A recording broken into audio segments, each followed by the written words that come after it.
पहला लिखें आप idiom, draw a well, draw a well, draw a well, well है VEIL, वेल मतलब पर्दा, ठीक है। Draw a well, draw a well का मतलब होता है छुपाना, ठीक है। ड्रॉ अ वेल, छुपाना। उसके बाद लिखें drop in, drop in, drop in का मतलब होता है कि बगैर बताए एकदम से जब कोई शख्स आ पहुंचता है आपके घर। ड्रॉप इन का मतलब है किसी शख्स का बगैर बताए आपके यहाँ आ जाना। हाँ जी, सबको मेरी आवाज आ रही है? कोई प्रॉब्लम तो नहीं हो रही? सबने लिख लिया दोनों इडियम्स? सिर्फ मैसेज के जरिए बता दें, स्पीकर ऑन करने की जरूरत नहीं है। अच्छा, अगला लिखें a drop in the ocean, a drop in the ocean. A drop in the ocean का मतलब है बिल्कुल मामूली सा हिस्सा डालना, बिल्कुल मामूली सा हिस्सा डालना किसी चीज या काम में, बिल्कुल मामूली सा हिस्सा डालना किसी चीज या काम में।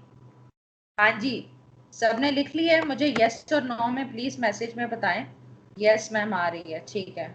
अच्छा जी, a drop in the ocean के बाद आगे हम करते हैं the under, the underground, the underground, या फिर इस तरह से हो सकता है डाउन ट्रोडन्स। दोनों स्पेलिंग देख लें, दी अंडरग्राउंड्स या डाउन ट्रोडन्स, दो तरह से आ सकता है ये स्पेलिंग। हाँ जी, द अंडरग्राउंड या फिर डाउन ट्रोडन्स, ठीक है। इसका मतलब होता है जो पिसे हुए लोग होते हैं उनके लिए इस्तेमाल होते हैं, गरीब तबका, पसमानदा तबका, ठीक है। द अंडरग्राउंड या फिर डाउन ट्रोडन्स, ठीक है। अच्छा जी, उसके बाद लिखते हैं टू लुक और स्पीक डैगर्स, और स्पीक डैगर्स। टू लुक और स्पीक डैगर्स का मतलब होता है गुस्से से बोलना या देखना। टू लुक और स्पीक डैगर्स का मतलब है गुस्से से बोलना या फिर देखना, ठीक है। हाँ जी, लिख रहे हैं। उसके बाद लिखें to have had one's day, to have had one's day. To have had one's day का मतलब है ऐसा शख्स जिसके अरूज के दिन गुजर चुके हों, ऐसा शख्स जिसके अरूज के दिन गुजर चुके हों। हाँ जी, यहाँ तक सबको क्लियर है? कोई ऐसा लफ्ज पूछने वाला तो नहीं है? अगर किसी का है तो बता दें।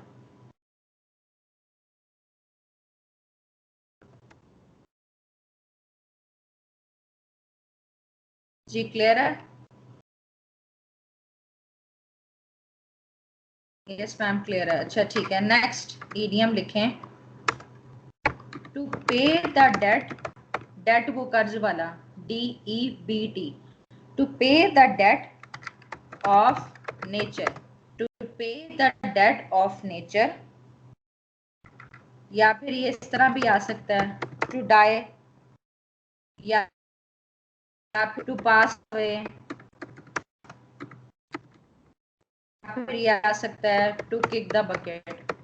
ये अब देख लें, मैं दोबारा से बोलती हूँ, ये to pay the debt of nature, या फिर to die, to pass away, या टू किक द बकेट, इन सब का मतलब है मर जाना। ये लिख लें आप जरा, दोबारा रिपीट करती हूँ, to pay the debt of nature, या फिर टू डाई, या फिर टू पास अवे, या फिर टू किक द बकेट, इन सब का मतलब है मर जाना है सब।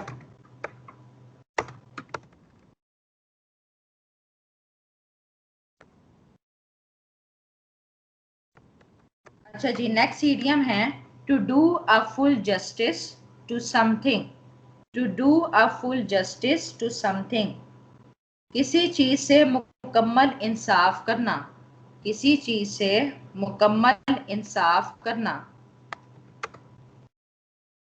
लिख लिया सबने?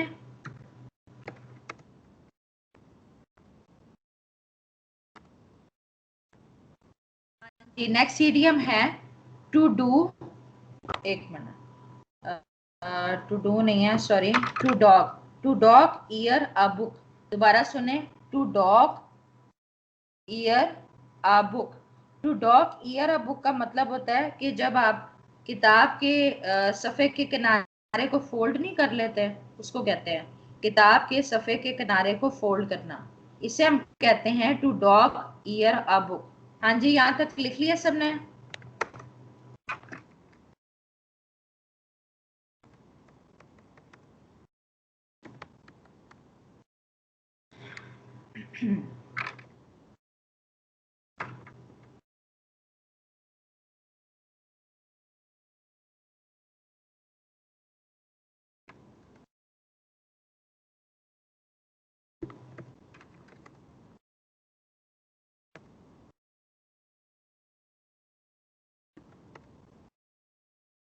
मतलब क्या होता है? To dog ear a book का मतलब होता है जब आप किताब के सफ़े के किनारे को फोल्ड करते हैं ना, उसे कहते हैं to dog ear a book. का मतलब है किताब के सफ़े के किनारे को फोल्ड करना।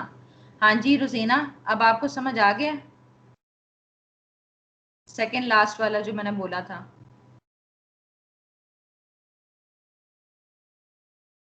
अच्छा जी, लास्ट इडियम है put one's foot down.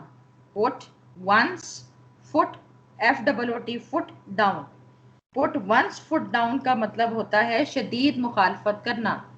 Put one's foot down, शदीद मुखालफत करना।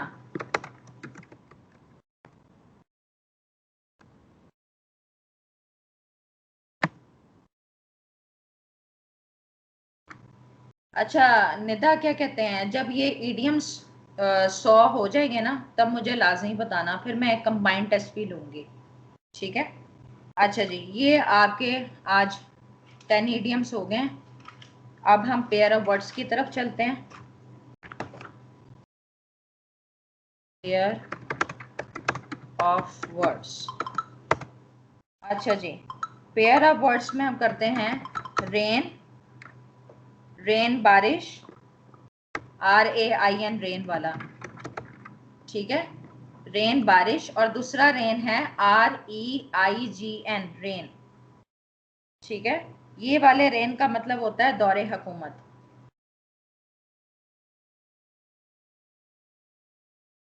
अच्छा जी, एक रेन बारिश वाला और एक रेन क्या है? दौरे हुकूमत। लिख लिया सबने? उसके बाद है राइट, RIGHT, राइट वाला होता है दुरुस्त। और दूसरा जो राइट है उसकी स्पेलिंग है RITE। RITE, राइट का मतलब होता है ये रस्म वाला है। ठीक है? हाँ जी, लिख लिया? अच्छा, ये जो रेन है ना, इसमें एक और भी ऐड कर लें प्लीज, ये इधर ही मैं लिख देती हूँ। शुरू वाला जो पेयर है REIN, रेन, ये भी लिख लें, REIN, रेन। इसका मतलब होता है लगाम। REIN, रेन का मतलब होता है लगाम। ये पहले वाले पेयर ऑफ वर्ड के साथ लफ्ज ऐड कर लें। जी कर लिया सबने? लिख लें। अच्छा, उसके बाद नेक्स्ट है roll, ROLL, roll. ROLL, roll का मतलब होता है फहरिस्त, लिस्ट। ठीक है, फहरिस्त। उसके बाद दूसरा रोल है ROLE, रोल। रोल मतलब किरदार। उसके बाद अगला पेयर है रूट, ROOT, रूट। ये वाला जो रूट है ये जड़ है। के बाद दूसरा जो रूट है ROUTE, रूट। रूट का मतलब है रास्ता। ठीक है, ROUTE, रूट का मतलब है रास्ता। ठीक है, इसी पेयर के साथ तीसरा लफ्ज भी लिख लें आप, ROUT, रूट। ये भी है, ROUT, रूट का मतलब होता है मुकम्मल हार या तबाही। मुकम्मल हार या तबाही। हाँ जी, तीनों ने लिख लिया आपने?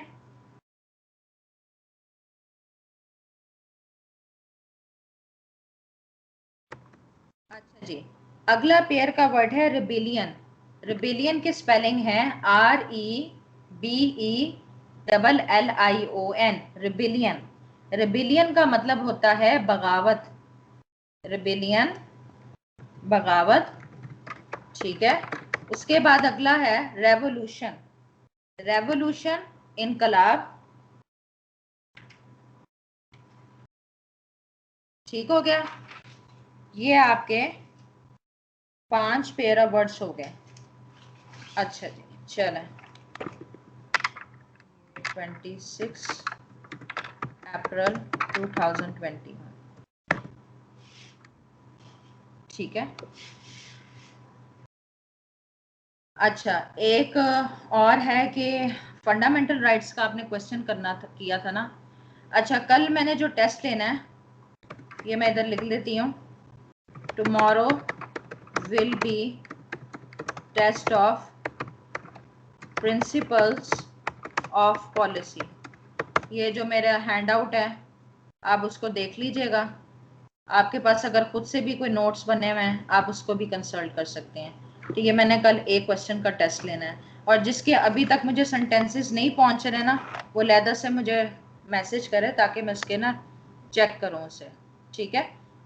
अच्छा जी, अब ये इंग्लिश का काम हो गया है। अब ज़रा QSO की तरफ तवज्जो दें। ये स्क्रीन सामने खोल ली, अगर आपने अपना किताब खोलनी है तो आप उसको खोल लें। अच्छा जी, आज हम ये पढ़ने लगे हैं डॉक्यूमेंट्री एविडेंस के हवाले से। हमने डॉक्यूमेंट में दो तरह के डॉक्यूमेंट्स के हवाले में पढ़ा था। एक होती है ओरल डॉक्यूमेंट, ठीक है ना, और एक मैंने आपको बताया था कि एविडेंस दो तरह के होते हैं, एक ओरल एविडेंस होती है और एक डॉक्यूमेंट्री एविडेंस होती है। तो जब हम डॉक्यूमेंट्री एविडेंस की बात करते हैं, आपको पता है कि दो तरह की एविडेंसेस उसमें आ सकती हैं। एक प्राइमरी है, अगर आपके पास ओरिजिनल डॉक्यूमेंट है, ठीक है। अगर आपके पास ओरिजिनल डॉक्यूमेंट अवेलेबल नहीं है तो फिर सेकेंडरी एविडेंस का इंतखाब करते हैं, ठीक है। तो हम ये पढ़ेंगे कि डॉक्यूमेंट्री एविडेंस में कौन सी एविडेंसेस आती हैं। उसमें हम प्राइमरी एविडेंस देखेंगे, सेकेंडरी एविडेंस देखेंगे, फिर ये देखेंगे कि सेकेंडरी एविडेंस कौन कौन से सर्कमस्टांसेस में दी जा सकती है। हाँ जी, सबको क्लियर हो रहा है ना। अच्छा, अब आर्टिकल 72 देखते हैं। आर्टिकल 72 में ये कहा गया है कि जो डॉक्यूमेंट्स के कंटेंट्स हैं उन्हें या तो आप प्राइमरी एविडेंस या सेकेंडरी एविडेंस के जरिए साबित कर सकते हैं। तो आर्टिकल 73 में प्राइमरी एविडेंस के बारे में बताया गया है। प्राइमरी एविडेंस से मुराद ये है कि ऐसा डॉक्यूमेंट जो खुद वही डॉक्यूमेंट है जब आप अदालत के सामने पेश करते हैं वो प्राइमरी कहलाता है। मतलब कि यहाँ पर ओरिजिनल डॉक्यूमेंट की बात हो रही है। अब एक्सप्लेनेशन में मजीद प्राइमरी एविडेंस की कैटेगरीज बताई गई हैं। जैसे कि एक्सप्लेनेशन 1 में ये कहा गया है कि अगर कोई डॉक्यूमेंट सेवरल पार्ट्स में एग्जीक्यूट हुआ है तो उसका जो हर हिस्सा है वो प्राइमरी एविडेंस होगा उसके डॉक्यूमेंट का, ठीक है। और अगर कोई डॉक्यूमेंट के काउंटर पार्ट्स हैं, जैसे परतें नहीं होते, हिस्से बने होते हैं, तो जो हर हिस्सा है वो एग्जीक्यूटरी जो पार्टीज होंगी उनके खिलाफ वो एप्लीकेबल होगा, और वो जो काउंटर पार्ट होगा वो प्राइमरी एविडेंस होगा। हाँ जी, ये दो क्लियर है, आपको सबको समझ आ रही है। एक्सप्लेनेशन 2 के तहत ये कहा गया है कि अगर कई डॉक्यूमेंट्स एक ही तरीके कार के जरिए बनाए गए हैं, अब चाहे वो प्रिंटिंग है, लिथोग्राफी है, फोटोग्राफी है, तो हर जो अगर एक ही यूनिफॉर्म प्रोसीजर से बनाया गया तो वो प्राइमरी एविडेंस है। लेकिन जब आप एक कॉमन ओरिजिनल की देखिए, प्राइमरी एविडेंस में मैं तो ये कह रही हूँ कि जो सेवरल पार्ट्स में एग्जीक्यूट हो, हर हिस्सा उस डॉक्यूमेंट का प्राइमरी एविडेंस कहलाता है, ठीक है। और अगर कोई डॉक्यूमेंट काउंटर पार्ट्स में एग्जीक्यूट हो, काउंटर पार्ट का मतलब है जैसे हिस्से होते हैं, पार्ट्स होते हैं, परतें नहीं होती जैसे, तो जो हर हिस्सा होता है वो उसका प्राइमरी एविडेंस होता है। हाँ जी रुजीना, समझ आ रही है आपको। अब एक्सप्लेनेशन 2 में बताने लगी हूँ। अच्छा, एक्सप्लेनेशन 2 में ये कि जब डॉक्यूमेंट एक ही तरीके कार के जरिए बने हो ना तो वो प्राइमरी एविडेंस है। लेकिन जब आप एक ओरिजिनल डॉक्यूमेंट से कई कॉपीज बनाते हैं तो वो प्राइमरी एविडेंस नहीं हो सकते उसके कंटेंट्स के, ठीक है। रोजीना, समझ आ रही है आपको। अच्छा, उसके बाद आर्टिकल 74 देखते हैं कि सेकेंडरी एविडेंस से क्या मुराद है। सेकेंडरी एविडेंस में एक तो मुसद्दका नकल आ जाती हैं, सर्टिफाइड कॉपीज आ जाती हैं, ठीक है। या फिर जब मैकेनिकल प्रोसीजर से मजीद आगे कॉपियां निकाली जाती हैं और फिर उसे कॉपी के साथ कंपेयर करके उसकी एक्यूरेसी को डिटरमिन किया जाता है, तो वो जो कॉपीज बनती हैं वो क्या होंगी, इसकी सेकेंडरी एविडेंस में होंगी, ठीक है। उसके अलावा डॉक्यूमेंट्स के काउंटर पार्ट्स जो कि एग्जीक्यूट नहीं हुए तो वो जो काउंटर पार्ट्स हैं वो जो उसके हिस्से हैं वो भी सेकेंडरी एविडेंस में होंगे। या फिर 5 क्लॉज के तहत अगर किसी ने डॉक्यूमेंट के हवाले से ट्रांजैक्शन होते हुए देखी है तो ये भी सेकेंडरी एविडेंस में आएगा। हाँ जी, सबको समझ आ रही है? इसमें सिंपल ये याद रखने वाली बात है, मुसद्दका नकल या मैकेनिकल प्रोसीजर से जब कॉपीज बनाई जाए, जब कॉपीज को ओरिजिनल के साथ कंपेयर किया जाए, या जो ऐसे काउंटर पार्ट्स जो कि उन पार्टीज के खिलाफ एग्जीक्यूट हो गए जिन्होंने उन्हें एग्जीक्यूट ही नहीं किया था, ठीक है, या आपने होते हुए देखा है, ओरल अकाउंट देखा है। हाँ जी, सबको समझ आ रही है? अच्छा, उसके बाद आर्टिकल 75 में ये बताया गया कि प्रायोरिटी ये कि जो डॉक्यूमेंट्स है ना वो प्राइमरी एविडेंस के जरिए साबित होने चाहिए। हाँ, एक्सेप्शंस आगे बताई गई हैं जहां पर आप सेकेंडरी एविडेंस भी दे सकते हैं। आर्टिकल 76 में ये बताया गया कि ऐसे केसेस जहां पर सेकेंडरी एविडेंस डॉक्यूमेंट्स के हवाले से दी जा सकती है, ठीक है। तो पहली सिचुएशन ये हो सकती है कि जो ओरिजिनल है ना वो ओरिजिनल दूसरे बंदे की पोजेशन में है जिसके खिलाफ आपने उसको प्रूफ करना है, ठीक है, जिसके लिए आपने तामील करवानी है, जो कि लीगली बाउंड है कि वो डॉक्यूमेंट प्रोड्यूस करे, लेकिन वो पेश नहीं होता उसको लेकर, ठीक है ना। तो अगर आपके ओपोनेंट के पास वो डॉक्यूमेंट हो ओरिजिनल तो आप उसकी सेकेंडरी एविडेंस दे सकते हैं, ठीक हो गया।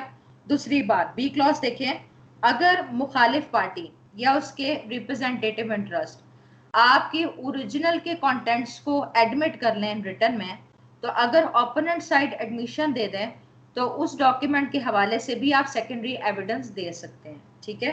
तीसरी सिचुएशन ये हो सकती है कि ओरिजिनल डॉक्यूमेंट या तो खो गया या वो अब रहा नहीं है, तबाह हो गया और उसकी अपनी गलती की वजह से भी नहीं हुआ, तो आप उसकी भी सेकेंडरी एविडेंस दे सकते हैं। समझ आ रही है सबको? अच्छा, उसके बाद ये है कि जो डॉक्यूमेंट है उसका हुजम बहुत ज्यादा है, मतलब कि बल्क में है ओरिजिनल, और माइक्रोफिल्मिंग या मॉडर्न डिवाइसेस के जरिए उसकी कॉपीज बनाई गई हैं। क्लास हो है क्या बेटा? क्लास हो रही है, आप ठहरो एक मिनट जरा, क्या प्रॉब्लम हुई है? मैंने तो आपको कॉल भी की थी। एक मिनट,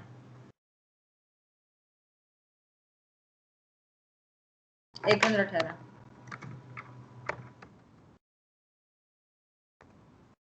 अस्सलामुअलैकुम। वालेकुम सलाम। हाँ जी, अब आ रही है आवाज? मुझे लगता है नेट कनेक्शन का मसला हुआ होगा, कॉल तो सबको गई है। अच्छा, जो आपका रह गया ना वो आप फिर रिकॉर्डिंग के जरिए देखिएगा। अभी मैं लेक्चर को आगे लेके चलती हूँ। देखिए, मैं ये बात कर रही थी डॉक्यूमेंट्री एविडेंस की। हमने जब पहला लेक्चर लिया था, मैं ये पता चला कि एविडेंस दो तरह की होती हैं, एक ओरल एविडेंस होती है और एक डॉक्यूमेंट्री एविडेंस होती है, ठीक है। तो आर्टिकल 72 में ये बताया गया था कि जब आपने डॉक्यूमेंट्स के कंटेंट्स को साबित करना होता है ना, उसके लिए आप या तो प्राइमरी एविडेंस दोगे या फिर आप सेकेंडरी एविडेंस दोगे। तो आर्टिकल 73 ये बताता है कि प्राइमरी एविडेंस से क्या मुराद है। प्राइमरी एविडेंस में ओरिजिनल डॉक्यूमेंट्स आते हैं, ठीक है, या फिर उसके अगर हिस्से हैं या उसके काउंटर पार्ट्स हैं, या अगर एक ही मैकेनिकल प्रोसीजर से कोई डॉक्यूमेंट तैयार किया गया है तो वो भी प्राइमरी एविडेंस में आता है। या आपसे पहले मैं यही बातें कर रही थी, ठीक है। उसके बाद आर्टिकल 74 में हमने कि सेकेंडरी एविडेंस में क्या आता है। सेकेंडरी एविडेंस में मुसद्दका नकल आ जाती है, या फिर मैकेनिकल प्रोसीजर से अगर उसकी कॉपीज निकाली जाए, फिर ओरिजिनल के साथ उसको कंपेयर किया जाए, या कोई काउंटर पार्ट है उन पार्टीज के खिलाफ जिन्होंने उसे एग्जीक्यूट नहीं किया था, जो उसकी ओपोनेंट है, या फिर आपने होते हुए देखा है ओरल ट्रांजैक्शन, आपने देखा है कि जब वो ट्रांजैक्शन हो रही थी, ठीक है ना। तो इन इन मौकों पर या ये जो तमाम चीजें हैं वो सेकेंडरी एविडेंस में आएगी। लेकिन आर्टिकल 75 में ये कहा गया है कि लाजमी तौर पर जो डॉक्यूमेंट्स हैं प्राइमरी एविडेंस के जरिए साबित होने चाहिए, लेकिन एक्सेप्शंस अवेलेबल हैं जो आगे मेंशन की गई हैं आर्टिकल 76 में। तो आर्टिकल 76 लास्ट हम ये डिस्कस कर रहे थे कि ये जो नीचे दिए गए सर्कमस्टांसेस हैं उसमें आप डॉक्यूमेंट्स के कंटेंट्स, उनकी एग्जिस्टेंस, उसकी कंडीशन के हवाले से आप सेकेंडरी एविडेंस दे सकते हैं। तो पहली सिचुएशन ये है कि अगर ओरिजिनल ऑपोजिशन के पास है, मतलब जो आपकी ओपोनेंट है उसकी कस्टडी में, उसकी पावर पोजेशन में ओरिजिनल डॉक्यूमेंट आई है और उससे ये कहा भी गया है कि आप इसको सबमिट करें, लेकिन उसने सबमिट नहीं किया, उसकी भी आप सेकेंडरी एविडेंस दे सकते हैं। दूसरी सिचुएशन ये हो सकती है कि आपकी जो ओपोनेंट पार्टी है वो खुद रिटर्न में एडमिट कर रही है ओरिजिनल डॉक्यूमेंट्स के कंटेंट्स को, उसके वाले से भी सेकेंडरी एविडेंस दी जा सकती है। या फिर तीसरी सिचुएशन ये हो सकती है कि जो ओरिजिनल डॉक्यूमेंट है वो डिस्ट्रॉयड हो गया है या वो आपने खो दिया है और वो आपकी अपनी गलती की वजह से नहीं हुआ, तो आप उसकी भी सेकेंडरी एविडेंस दे सकते हैं। ठीक है। या फिर अगली सिचुएशन ये हो सकती है कि जो ओरिजिनल डॉक्यूमेंट है ना वो बल्क में है, काफ़ी ज़्यादा उसकी तादाद है, तो माइक्रो फिल्मिंग और मॉडर्न डिवाइसेस के ज़रिए आपने उसकी कॉपी बनाई है, तो उसकी भी सेकेंडरी एविडेंस दे सकते हैं। आगे ई क्लॉज में देखते हैं कि ओरिजिनल हो सकता है कि इजीली मूवेबल नहीं है, हो सकता है वो इमूवेबल नेचर की हो, उसकी भी सेकेंडरी एविडेंस दी जा सकती है। एफ क्लॉज में ये बताया गया कि जब ओरिजिनल जो डॉक्यूमेंट है वो पब्लिक डॉक्यूमेंट है, ठीक है, उसकी भी सेकेंडरी एविडेंस दी जा सकती है। जी क्लॉज में ये बताया गया कि ओरिजिनल एक ऐसा अगर डॉक्यूमेंट है जिसकी आप मुसद्दका नकल ले सकते हैं, तो उसकी भी आप सेकेंडरी एविडेंस दे सकते हैं। ठीक है। एज क्लॉज में ये बताया गया कि जब एक डॉक्यूमेंट की कई तफसीलात होती हैं लेकिन उसे अदालत पूरे का पूरा उसे एग्जामिन नहीं कर सकती, तो फिर यह है कि उसकी भी सेकेंडरी एविडेंस दी जा सकती है। या फिर आई क्लॉज के तहत अगर ओरिजिनल डॉक्यूमेंट जुडिशियल रिकॉर्ड का हिस्सा है, ठीक है, तो आप उसकी मुसद्दका नकल की मुसद्दका जो कॉपी है वो से भी आप सेकेंडरी एविडेंस के तौर पे पेश कर सकते हैं। हाँ जी, सबको समझ आ रही है? यहाँ तक क्लियर है? ये आई तक आपको याद रखना है इसमें कि कौन कौन से सर्कमस्टांसेस हैं। अच्छा जी, उसके बाद आप आ जाएं,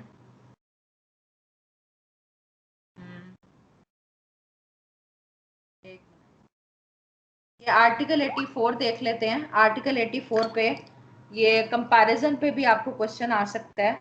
कंपैरिजन ऑफ सिग्नेचर राइटिंग और सील विद अदर्स एडमिटेड और प्रूफ। अच्छा जी, sub clause 1, in order to ascertain whether a signature, writing or seal is that of the person by whom it purports to have been written or made, any signature, writing or seal admitted or proved to the satisfaction of the court to have been written or made by that person may be compared with the one which is to be proved, although that signature, writing or seal has not been produced or proved for any other purpose.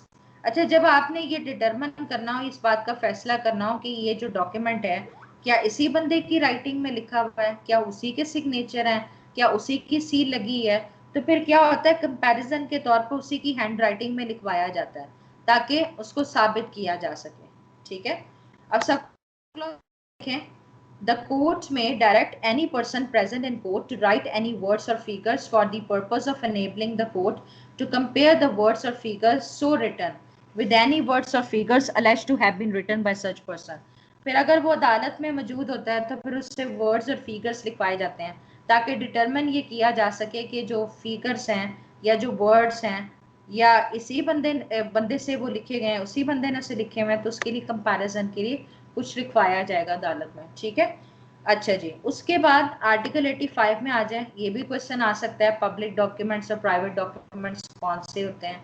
तो सबसे पहले article 85 में देखते हैं कि public documents कौन से हैं।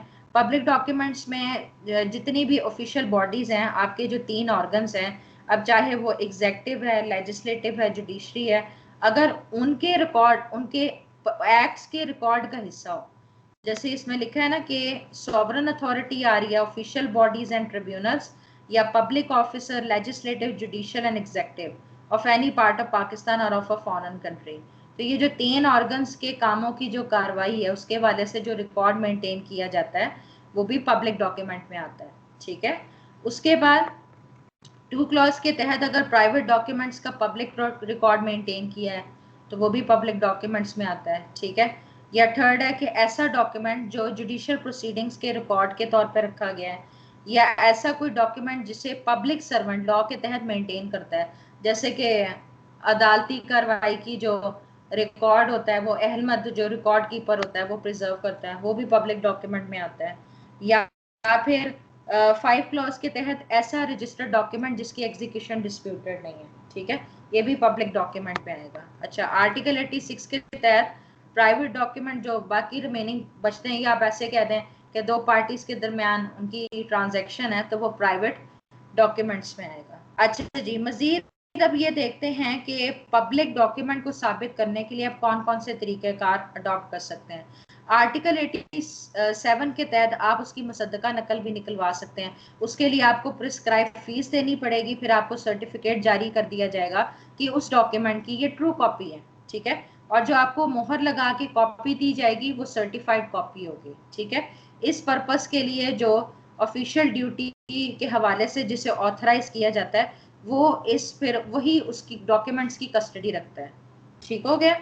उसके बाद आर्टिकल 88 में बताया गया है कि उन डॉक्यूमेंट्स के को प्रूफ करने के लिए आप उसकी मुसद्दका नकल भी पेश कर सकते हैं। हाँ जी, यहाँ तक क्लियर है सबको, आर्टिकल 88 तक। अच्छा जी, उसके बाद आर्टिकल 89 में बताया गया proof of other public documents. दूसरे डॉक्यूमेंट्स के प्रूफ को दूसरे डॉक्यूमेंट्स को आप कैसे प्रूव कर सकते हो। अच्छा, पहली कैटेगरी है कि अगर प्रोविंशियल गवर्नमेंट या फेडरल गवर्नमेंट के किसी डिपार्टमेंट के हवाले से अगर कोई एक्ट्स हैं, ऑर्डर्स हैं, नोटिफिकेशन है, उसको आप कैसे साबित करोगे। आप उसके कंसर्न डिपार्टमेंट का जो हेड होगा अगर वो रिकॉर्ड को सर्टिफाई करेगा तो उसके जरिए उसको साबित किया जा सकता है। या दूसरी ऑप्शन ये है कि अगर पार्लियामेंट की प्रोसीडिंग्स है उनको कैसे साबित किया जा सकता है। तो अगर जो पार्लियामेंट की प्रोसीडिंग्स के जो जर्नल छपते हैं तो या उनके जो एब्स्ट्रैक्ट तैयार किए जाते हैं उनकी कॉपीज जो होती हैं उसके जरिए भी इसको साबित किया जा सकता है, ठीक है। थर्ड ऑप्शन की तरफ देखें, अगर फॉरेन कंट्री की पार्लियामेंट से रिलेटेड प्रोसीडिंग्स हैं, ये एग्जेक्टिव एक्ट्स हैं, तो जो उधर की कंट्री के जो जर्नल छपते हैं ना जिसपे उनकी सील लगी होती है मुल्क की या सॉवरन अथॉरिटी की, उसके जरिए इसको साबित किया जा सकता है।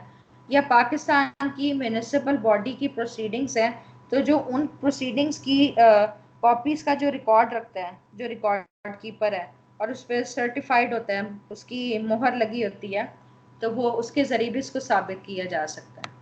ये लास्ट हो सकती है 5 क्लॉज के फॉरेन कंट्री में किसी भी क्लास के हवाले से पब्लिक डॉक्यूमेंट है तो वो अगर पाकिस्तान की कौंसल या नोटरी पब्लिक या डिप्लोमेटिक एजेंट ने ये जिसके पास लीगल कस्टडी है उनकी तरफ से अगर सर्टिफाइड हो तो उसके जरिए भी आप उसको साबित कर सकते हैं कि ये उस फॉरेन कंट्री का पब्लिक डॉक्यूमेंट है। हाँ जी, समझ आ रही है सबको, क्लियर हो रहा है। अच्छा जी, उसके बाद ठहरे जरा, ये जो मैं छुड़वा रही हूँ उसको आप बेशक छोड़ दें।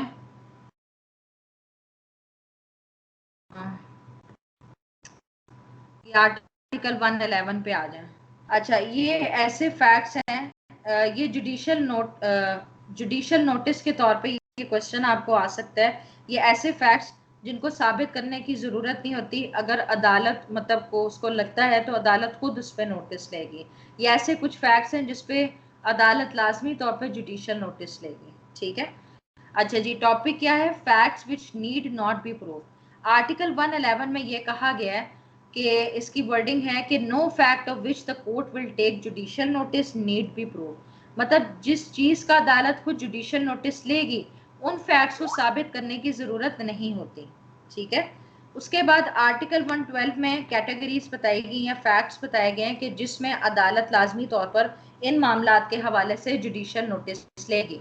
इसमें तमाम पाकिस्तानी लॉज आ जाते हैं या आर्म फोर्सेस की वॉर डिफेंस के हवाले से अगर कोई आर्टिकल्स हों या पार्लियामेंट की प्रोसीडिंग्स के हवाले से इसका लाजमी तौर पर अदालत नोटिस लेगी।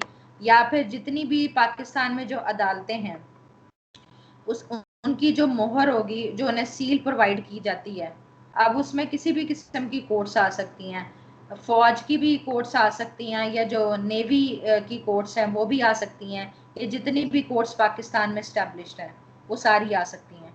या फिर अगर किसी पर्सन को पब्लिक ऑफिस पे, अच्छा, ई क्लॉज में ये बताया गया है मैम, 111 के एग्जाम्पल से बता दें। आर्टिकल 1, इसका सिंपल ये है कि आर्टिकल 112 के तहत जितने भी ये फैक्ट्स है ना, मतलब कुछ चीज़ें ऐसी होती हैं जो अंडरस्टूड होती हैं, ठीक है। जैसे कि आप मुझे बताओ ना कि पाकिस्तान पीनल कोड में अगर एक जुर्म लिखा हुआ है वो अंडरस्टूड है कि इसके ये इंग्रेडिएंट्स होंगे और उसकी ये सजा होगी, ठीक है। आपको फिर वो ये बताने की जरूरत नहीं होती कि जो ऑलरेडी लिखा होता है ना वो अदालत खुद ही उसका नोटिस ले लेगी, आप उसको साबित नहीं करेंगे। हाँ जी रुजीना, समझ आई है। वो फिर ये होता है कि अदालत खुद ही असिस्टेंस के लिए इसकी तरफ वो फिर रुजू कर सकती है, या फिर आप अदालत की तवज्जो उस तरफ दिला सकते हैं, लेकिन उसको साबित करने की जरूरत नहीं, क्योंकि वो ऑलरेडी इस्टेब्लिश्ड होता है, दिया होता है। हाँ जी रुजीना, समझ आ रही है? अच्छा जी, ई क्लॉज में यह बताया गया है कि पब्लिक ऑफिस से रिलेटेड जिन जिन लोगों की भर्तियां हुई हैं उनके नाम क्या हैं, उनके टाइटल्स क्या हैं, या उनके काम क्या हैं, उनके सिग्नेचर्स क्या हैं, और उनकी अपॉइंटमेंट के हवाले से जो ऑफिशियल गेजेट में नोटिफाइड होता है, इसका भी अदालत खुद नोटिस लेगी। ठीक है। उसके अलावा फेडरल गवर्नमेंट जिन सॉवरन स्टेट्स को रिकग्नाइज कर रही है उनकी एग्जिस्टेंस टाइटल नेशनल फ्लैग के हवाले से, इसका भी अदालत खुद जुडिशियल नोटिस लेगी। या जो पूरी दुनिया में टाइम की जो डिवीजन है, या जो जोग्राफिकल डिवीजन पाई जाती है, या जो पब्लिक फेस्टिवल्स हैं, या जो हॉलीडेज हैं ऑफिशियल गैजेट में नोटिफाइड हैं, इसका भी अदालत खुद नोटिस लेगी। हाँ जी, समझ आ रही है सबको? अच्छा, या पाकिस्तान की डोमेन में जो टेरिटरीज आ रही हैं, ये जिन ममालिक के साथ पाकिस्तान के क्या कहते हैं जंग चल रही है, नफरत है, या जारी है, या खत्म हो गई है, इसका अदालत खुद नोटिस लेगी। या जो जुडिशियल बॉडीज में जितने भी एहलकार आते हैं, ऑफिसर्स आते हैं, उनके जो मातहत काम कर रहे हैं, उनके वाले से भी अदालत खुद नोटिस लेगी। ठीक है। या फिर के क्लॉज के तहत समंदर क्या क्या कानून है, जमीन के हवाले से क्या कानून है, इसका भी अदालत खुद नोटिस लेगी। अच्छा जी, टू क्लॉज में ये बताया गया है कि क्लॉज 1 के अंदर जो केसेस मेंशन है, उसके हवाले से उल्मो फनून की जो किताबें हैं या जो डॉक्यूमेंट्स हैं रेफरेंस के, उनसे भी मदद ली जा सकती है। ठीक है। इसके अलावा कोई बंदा अगर मतलब कि तवज्जो दिलवाता है अदालत की कि इस तरफ आप जुडिशियल नोटिस ले, तो अदालत की स्वाबदीद है वो रिफ्यूज कर सकती है जुडिशियल नोटिस ना लेने से। ठीक है। मतलब जब तक कि अगर आप कोई बुक डॉक्यूमेंट रेफर नहीं करेंगे, प्रोड्यूस नहीं करेंगे अदालत के सामने, तो हो सकता है कि अदालत की डिस्क्रिशन है वो उसको रिफ्यूज कर सकती है कि इस पे वो जुडिशियल नोटिस नहीं लेगी।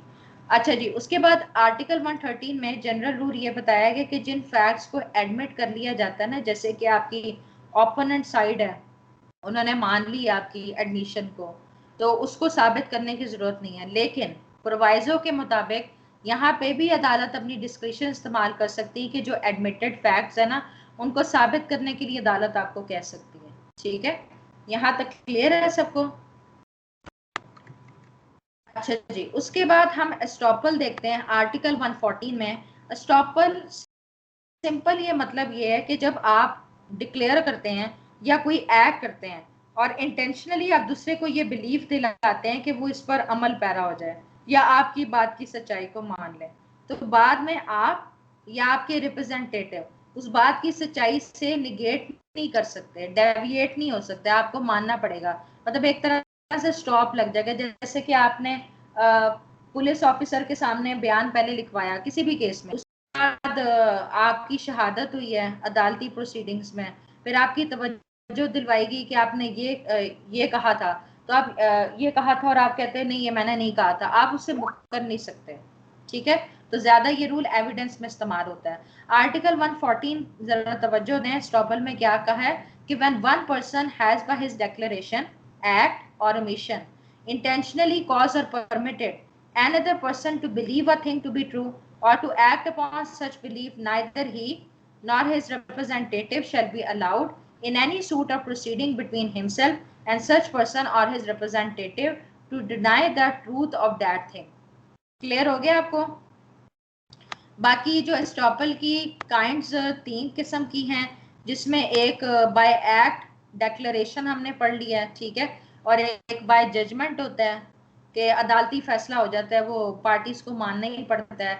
और ये एक बाय डीड, मतलब जैसे कि आपका मेरे दरमियान कोई मुआहदा हुआ है, तो हम उस एग्रीमेंट की सच्चाई से मुकर नहीं सकते। ठीक है ना। तो एस्टॉपल के हवाले से पूरा एक क्वेश्चन बना हुआ है, सारी डिटेल्स वहां से देख लीजिएगा। ये फर्दर आपको 115 116 पढ़ने की जरूरत नहीं है, सफिशिएंट मटेरियल है। ठीक है। तो यहाँ से ये मैं स्किप करवा रही हूँ। अच्छा जी, उसके बाद आर्टिकल 117 बर्डन ऑफ प्रूफ पे आपको क्वेश्चन आ सकता है। ज्यादातर क्वेश्चन ये भी आ जाता है कि सिविल और क्रिमिनल में बर्डन ऑफ प्रूफ का क्या म्यार है। तो जनरल रूल ये है कि क्रिमिनल में ना प्रोसिक्यूशन का काम होता है मुल्जम के गिल्ट को साबित करना, ना कि मुल्जम पर होता है। अब ये तो हो गया जनरल रूल, लेकिन हर जनरल रूल की एक्सेप्शन होती है। एक्सेप्शन इस तरह से होती है कि अगर मुल्जम ये कहता है, वो प्ली लेता है कि मेरा जो केस है वो जनरल एक्सेप्शन से फॉल कर रहा है। जैसे कि मैं कहती हूँ कि जिस दिन जुर्म हुआ है, ये कत्ल हुआ है, मैं तो कराची में थी और वकूआ जो है इस्लामाबाद का है, ठीक है ना। तो वो जो प्ली ऑफ एलब आया ना, फिर मुझे वो साबित करना पड़ेगा, ठीक है। तो फिर बर्डन ऑफ प्रूफ किस पे जाएगा? मुल्जिम पे जाएगा। सिविल केसेस में ये होता है कि दोनों पार्टीज पे बर्डन ऑफ प्रूफ होता है। जैसे कि एज अ प्लेंटिव मैं कहती हूँ ये मेरा घर है, मुझे साबित करना है, ठीक है, और दूसरी पार्टी कह रही ये घर मेरा नहीं है, मतलब मेरा, तो फिर उसको भी साबित करना पड़ेगा। तो फिर ये होता है कि मेरा एविडेंस भी लिया जाएगा, उसकी वेटेज को भी देखा जाएगा, फिर बर्डन ऑफ प्रूफ दूसरे पे शिफ्ट होगा, तो दोनों को फिर देखा जाता है कि कौन अपना केस स्टैब्लिश कर पाया, ठीक है। अच्छा जी, आर्टिकल 117 में बताया गया बर्डन ऑफ प्रूफ में सब क्लॉज 1 देखें, whoever desires any court to give judgment as to any legal right or liability dependent on the existence of facts which he asserts must prove that those facts exist। देखिए, जो Dzire रखता है ना कि अदालत उसके किसी लीगल राइट और लाइबिलिटी के हवाले से जजमेंट दे दे, तो जिन फैक्ट्स की एग्जिस्टेंस के हवाले से वो बात कर रहा होता है ना, उन फैक्ट्स को उसने साबित करना होता है, ठीक है। Two clause, when a person is bound to prove the existence of any fact it is said that the burden of proof lies on that person। जो ये यकीन दिला रहा है कि भाई ये फैक्ट्स एग्जिस्ट कर रहे हैं, तो बर्डन ऑफ प्रूफ उस पे होता है।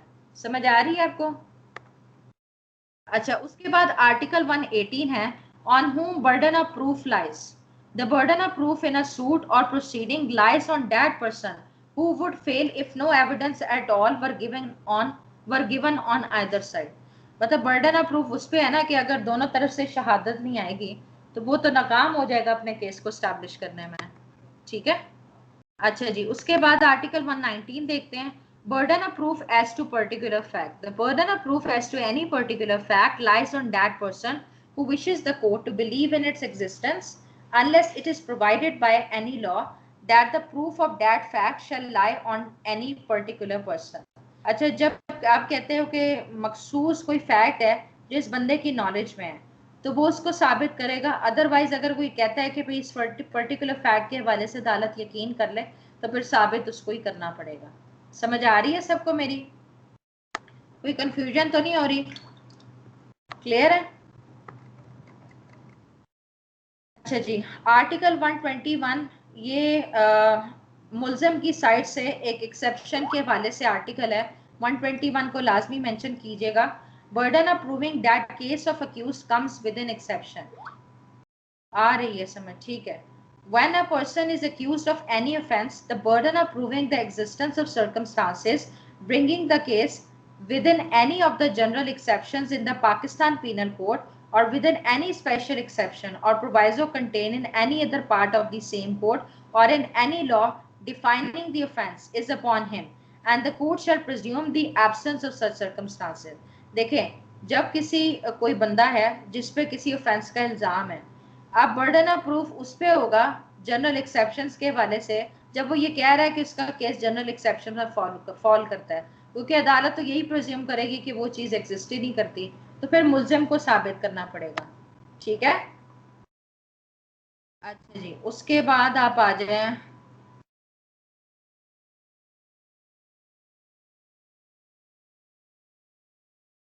आर्टिकल 129 को भी देख लें। इस पे भी क्वेश्चन एक दफा मैंने देखा है, पता नहीं कौन से एग्जाम में आया, जिसमें ये पूछा गया है कि क्या कुछ ऐसे सर्टेन फैक्ट्स हैं जिसके हवाले से अदालत प्रिज्यूम कर सकती है उसकी एग्जिस्टेंस के हवाले से।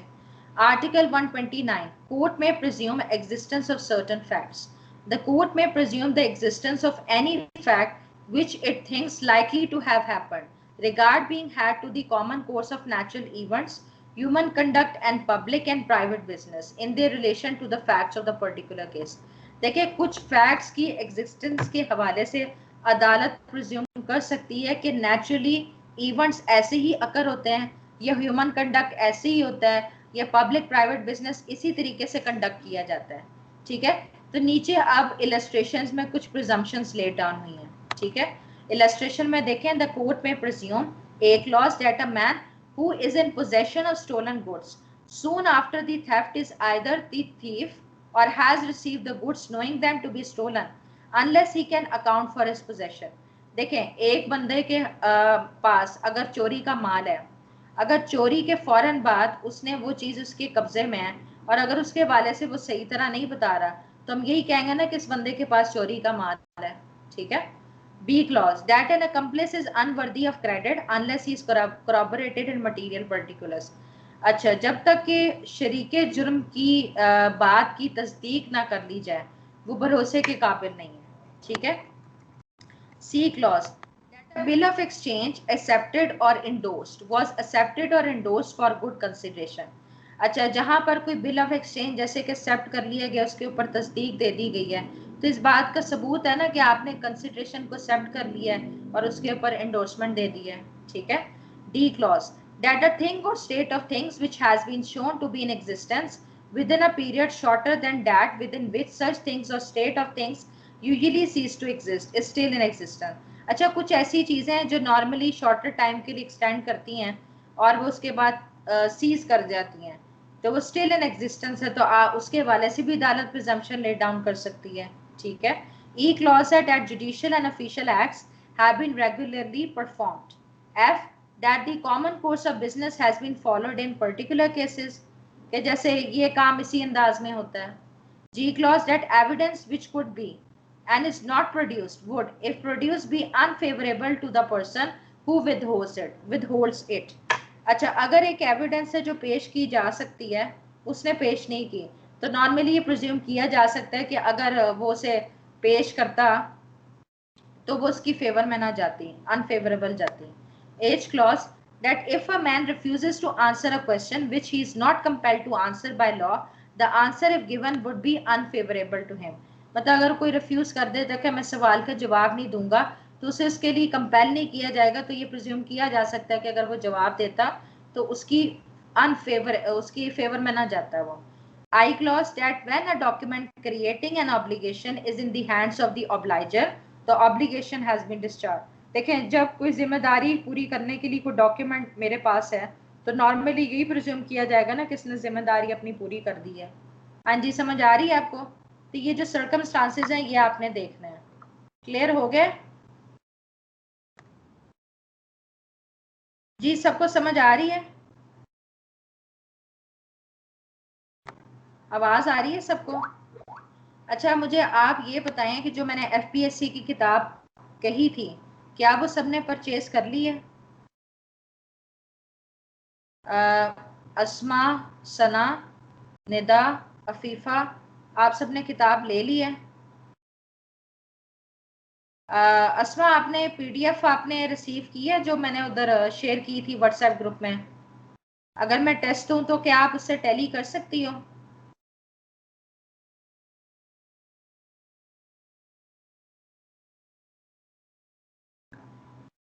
यहाँ नहीं मिलती मैम.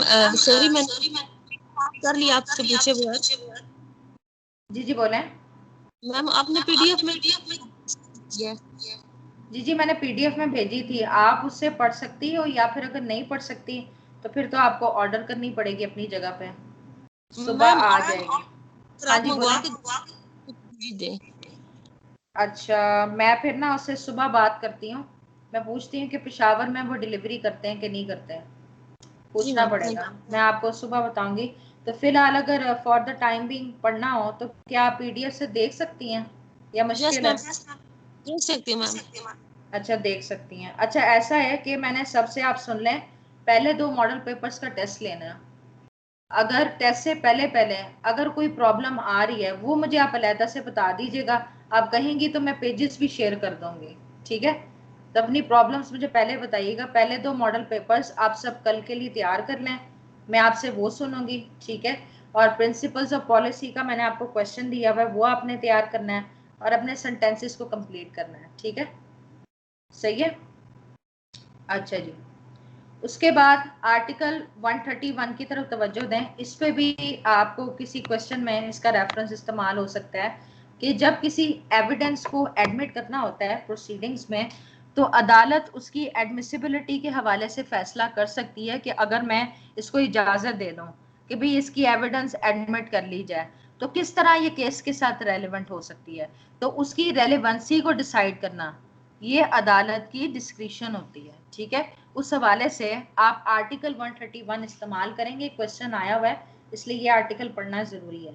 आर्टिकल 131, जज to decide as to admissibility of evidence, sub clause 1, when either party proposes to give evidence of any fact, the judge may ask the party proposing to give the evidence in what manner the alleged fact, if proof, would be relevant, and the judge shall admit the evidence if he thinks that the fact, if proved, would be relevant and not otherwise.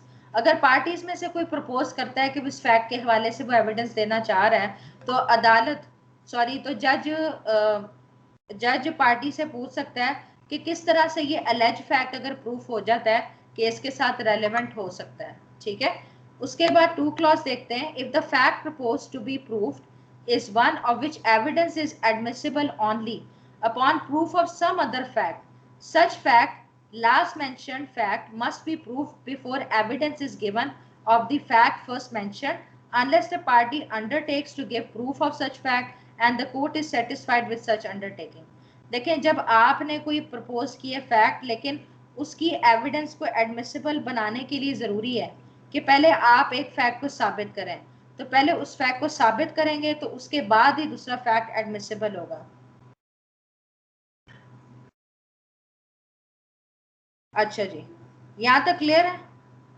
अच्छा जी, third clause है, if the relevancy of one alleged fact depends upon another alleged fact being first proved, the judge may in his discretion either permit evidence of the first fact to be given before the second fact is proved or require evidence to be given of the second fact before evidence is given of the first fact.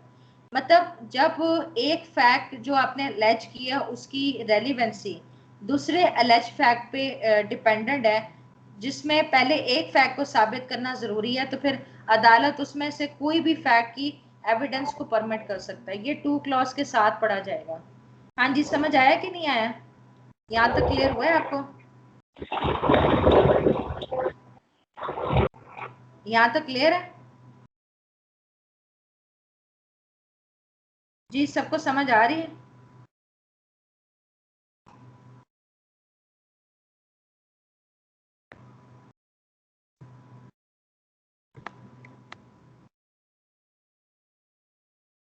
अच्छा जी, अब हम stages of evidence के हवाले से देखते हैं, जिसमें आपको पता है कि जब विटनेस का एग्जामिनेशन कंडक्ट होता है उसमें 3 स्टेजेस आती हैं। Examination in chief again join की है। अच्छा ठीक है, अभी चल रहा है, कोई बात नहीं, रिकॉर्डिंग इस पे हो जाएगी। ठीक है, अच्छा जी, आर्टिकल 132 की तरफ तवज्जो दें। Article 132, examination in chief etcetera. The examination of a witness by the party who calls him shall be called his examination in chief. जब आपकी पार्टी, मतलब जैसे मैं पार्टी हूँ, मैं अपने गवाह को पेश करके उसका बयान रिकॉर्ड करवाती हूँ, तो ये एग्जामिनेशन इन चीफ है। ठीक है, लेकिन जब मुखालिफ पार्टी आपके गवाह के को एग्जामिन करने के लिए सवालात पूछेगी तो वो क्रॉस एग्जामिनेशन होगा। ठीक है, ये सेकंड क्लॉज के तहत। और थर्ड क्लॉज के तहत ये है कि अगर क्रॉस एग्जामिनेशन के दौरान अगर कोई नई बात सामने आती है और आप चाह रहे हो कि आप अपने गवाह का दोबारा से एग्जामिनेशन कंडक्ट करवाओ तो री एग्जामिनेशन कंडक्ट होगा। आवाज नहीं आ रही है? अच्छा ठीक है, मैं आपको कॉल दोबारा से कर लेती हूँ, परेशान ना हो। अस्मा, आवाज आ रही कि नहीं आ रही है? अब ठीक है, अच्छा चलो सही है। अच्छा जी, अब हम ऑर्डर ऑफ एग्जामिनेशन देखते हैं आर्टिकल 133 में। Order of examinations, 1 clause, witnesses shall be first examined in chief, then if the adverse party so desires cross examined, then if the party calling him so desires re examined। ठीक है, third clause में second clause में बताया गया, the examination and cross examination must relate to relevant facts, but the cross examination need not be confined to the facts to which the witness testified on his examination in chief। ठीक है, जो आपने chief record करवाना है या cross examination करवाना है ना, वो रेलिवेंट फैक्ट से मुतलका होनी चाहिए। लेकिन ज़रूरी नहीं है क्रॉस एग्जामिनेशन में कि उन्हीं फैक्ट्स के हवाले से तक महदूद रहा जाए जिसके हवाले से गवाह ने बयान रिकॉर्ड करवाया। ठीक है। थर्ड क्लॉज है the examination the reexamination shall be directed to the explanation of matters referred to in cross examination, and if new matter is by permission of the court introduced in re-examination, the adverse party may further cross examine that matter. हाँ जी, यहाँ तक clear है? काफी है, मैं आगे चलती रहूं? हाँ जी। अस्मा, निदा, यहाँ तक ठीक है?